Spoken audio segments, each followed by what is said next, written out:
ناظرین، نبوت ملنے کے بعد 3 سال تک نبی اکرم صلی اللہ علیہ وسلم خفیہ طور پر تبلیغ کرتے رہے۔ اس دوران جو شخص بھی مسلمان ہوتا وہ مکہ کی گھاٹیوں میں چھپ کر نمازیں ادا کرتا تھا۔ پھر ایک دن ایسا ہوا کہ حضرت سعد بن ابی وقاص رضی اللہ تعالی عنہ کچھ دوسرے صحابہ کے ساتھ مکہ کی ایک گھاٹی میں تھے کہ اچانک وہاں قریش کی ایک جماعت پہنچ گئی۔ اس وقت صحابہ نماز پڑھ رہے تھے۔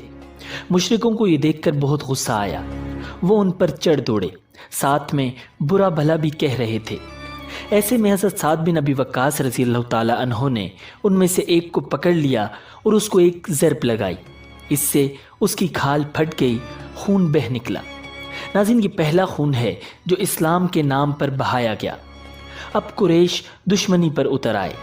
اس بنا پر نبی اکرم صلی اللہ علیہ وسلم حضرت ارقم رضی اللہ تعالی عنہ کے مکان پر تشریف لے آئے تاکہ دشمنوں سے بچاؤ رہے۔ اس طرح حضرت ارقم رضی اللہ تعالی عنہ کا یہ مکان اسلام کا پہلا مرکز بنا۔ اس مکان کو دار ارقم کہا جاتا ہے۔ نبی اکرم صلی اللہ علیہ وسلم کے دار ارقم میں تشریف لانے سے پہلے لوگوں کی ایک جماعت مسلمان ہو چکی تھی۔ اب نماز دار ارقم میں ادا ہونے لگی۔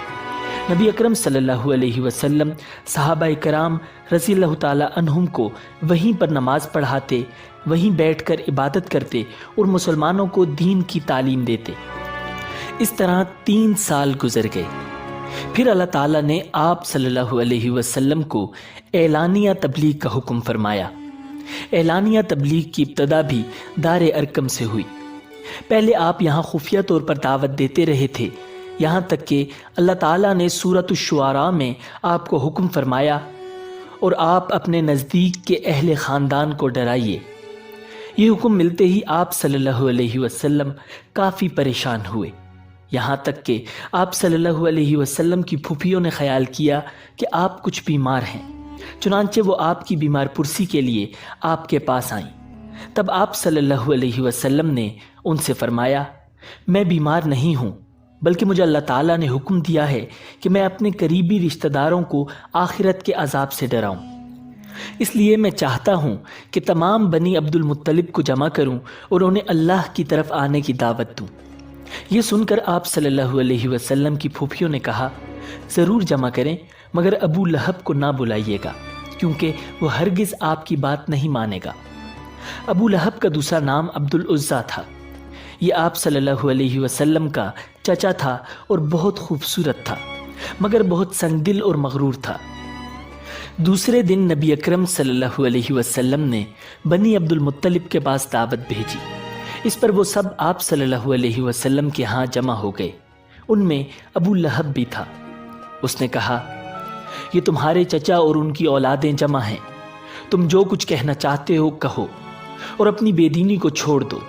ساتھ ہی تم یہ بھی سمجھ لو کہ تمہاری قوم میں یعنی ہم میں اتنی طاقت نہیں ہے کہ تمہاری خاطر سارے عربوں سے دشمنی لے سکیں، لہٰذا اگر تم اپنے معاملے پر اڑے رہے تو خود تمہارے خاندان والوں ہی کا سب سے زیادہ فرض ہوگا کہ تمہیں پکڑ کر قید کر دیں، کیونکہ قریش کے تمام خاندان اور قبیلے تم پر چڑھ دوڑیں۔ اس سے تو یہی بہتر ہوگا کہ ہم ہی تمہیں قید کر دیں۔ اور میرے بھتیجے، حقیقت یہ ہے کہ تم نے جو چیز اپنے رشتہ داروں کے سامنے پیش کی ہے، اس سے بدتر چیز کسی اور شخص نے آج تک پیش نہیں کی ہوگی۔ آپ صلی اللہ علیہ وسلم نے اس کی بات کی طرف کوئی توجہ نہیں فرمائی اور حاضرین کو اللہ کا پیغام سنایا۔ آپ صلی اللہ علیہ وسلم نے ارشاد فرمایا، اے قریش، کہو اللہ کے سوا کوئی معبود نہیں اور محمد اللہ کے رسول ہیں۔ آپ صلی اللہ علیہ وسلم نے ان سے یہ بھی فرمایا، اے قریش، اپنی جانوں کو جہنم کی آگ سے بچاؤ۔ ناظرین، وہاں صرف آپ صلی اللہ علیہ وسلم کے رشتہ دار ہی جمع نہیں تھے، بلکہ قریش کے دوسرے قبیلے بھی موجود تھے۔ اس لیے آپ نے ان کے قبیلوں کے نام لے لے کر انہیں مخاطب فرمایا، یعنی آپ نے یہ الفاظ ادا فرمائے، اے بنی ہاشم، اپنی جانوں کو جہنم کے عذاب سے بچاؤ۔ اے بنی عبد شمس، اپنی جانوں کو جہنم کی آگ سے بچاؤ۔ اے بنی عبد مناف، اے بنی زہرہ، اے کعب بن لوئی، اے بنی مرو بن کعب، اپنی جانوں کو جہنم کی آگ سے بچاؤ۔ اے صفیہ، محمد کی پھوپھی، اپنے آپ کو جہنم کی آگ سے بچاؤ۔ ناظرین، ایک روایت کے مطابق آپ صلی اللہ علیہ وسلم نے یہ الفاظ بھی فرمائے، نہ میں دنیا میں تمہیں فائدہ پہنچا سکتا ہوں، نہ آخرت میں کوئی فائدہ پہنچانے کا اختیار رکھتا ہوں، سوائے اس صورت کے کہ تم کہو لا الہ الا اللہ۔ چونکہ تمہاری مجھ سے رشتہ داری ہے، اس لیے اس کے بھروسے پر کفر اور شرک کے اندھیروں میں گم نہ رہنا۔ اس پر ابو لہب آگ بگولا ہو گیا۔ اس نے تل ملا کر کہا، تو ہلاک ہو جائے، کیا تو نے ہمیں اسی لیے جمع کیا تھا؟ ناظرین، پھر سب لوگ چلے گئے۔ ناظرین، اس کے بعد کچھ دن تک آپ صلی اللہ علیہ وسلم خاموش رہے۔ پھر آپ صلی اللہ علیہ وسلم کے پاس جبرائیل علیہ السلام نازل ہوئے۔ انہوں نے آپ صلی اللہ علیہ وسلم کو اللہ تعالیٰ کی جانب سے اللہ کا پیغام ہر طرف پھیلا دینے کا حکم سنایا۔ آپ صلی اللہ علیہ وسلم نے دوبارہ لوگوں کو جمع فرمایا، ان کے سامنے یہ خطبہ ارشاد فرمایا، اللہ کی قسم جس کے سوا کوئی معبود نہیں، میں خاص طور پر تمہاری طرف اور عام طور پر سارے انسانوں کی طرف اللہ کا رسول بنا کر بھیجا گیا ہوں۔ اللہ کی قسم، تم جس طرح جاگتے ہو اسی طرح ایک دن حساب کتاب کے لیے دوبارہ جگائے جاؤ گے، پھر تم جو کچھ کر رہے ہو اس کا حساب تم سے لیا جائے گا۔ اچھائیوں اور نیک اعمال کے بدلے میں تمہیں اچھا بدلہ ملے گا اور برائی کا بدلہ برا ملے گا۔ وہاں بلا شبہ ہمیشہ ہمیشہ کے لیے جنت ہے یا ہمیشہ ہمیشہ کے لیے جہنم ہے۔ اللہ کی قسم، اے بنی عبد المطلب، میرے علم میں ایسا کوئی نوجوان نہیں جو اپنی قوم کے لیے اس سے بہتر اور اعلیٰ کوئی چیز لے کر آیا ہو۔ میں تمہارے واسطے دنیا اور آخرت کی بھلائی لے کر آیا ہوں۔ ناظرین، آپ صلی اللہ علیہ وسلم کے اس خطبے کو سن کر ابو لہب نے سخت ترین انداز میں کہا، اے بنی عبد المطلب، اللہ کی قسم، یہ ایک فتنہ ہے۔ اس سے پہلے کہ کوئی دوسرا اس پر ہاتھ ڈالے، بہتر ہے کہ تم ہی اس پر قابو پالو۔ یہ معاملہ ایسا ہے کہ اگر تم اس کی بات سن کر مسلمان ہو جاتے ہو تو یہ تمہارے لیے ذلت اور رسوائی کی بات ہوگی۔ ناظرین، اس کے جواب میں اس کی بہن یعنی نبی اکرم صلی اللہ علیہ وسلم کی پھوپھی حضرت صفیہ رضی اللہ تعالی عنہا نے کہا، بھائی، کیا اپنے بھتیجے کو اس طرح رسوا کرنا تمہارے لیے مناسب ہے؟ اور پھر اللہ کی قسم، بڑے بڑے عالم یہ خبر دیتے آ رہے ہیں کہ عبد المطلب کے خاندان میں سے ایک نبی ظاہر ہونے والے ہیں، لہٰذا میں تو کہتی ہوں یہی وہ نبی ہیں۔ ابو لہب کو یہ سن کر غصہ آیا۔ وہ بولا، اللہ کی قسم، یہ بالکل بکواس اور گھروں میں بیٹھنے والی عورتوں کی باتیں ہیں۔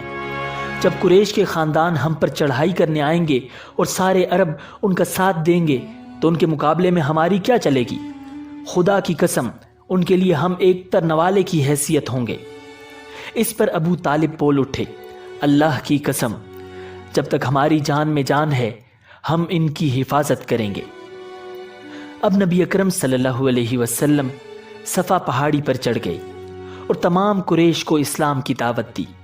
ان سب سے فرمایا، اے قریش، اگر میں تم سے یہ کہوں کہ اس پہاڑ کے پیچھے سے ایک لشکر آ رہا ہے اور وہ تم پر حملہ کرنا چاہتا ہے تو کیا تم مجھے جھوٹا خیال کرو گے؟ سب نے یک زبان ہو کر کہا، نہیں، اس لیے کہ ہم نے آپ کو آج تک جھوٹ بولتے ہوئے نہیں سنا۔ اب آپ صلی اللہ علیہ وسلم نے ارشاد فرمایا، اے گروہ قریش، اپنی جانوں کو جہنم سے بچاؤ، اس لیے کہ میں اللہ تعالیٰ کے ہاں تمہارے لیے کچھ نہیں کر سکوں گا۔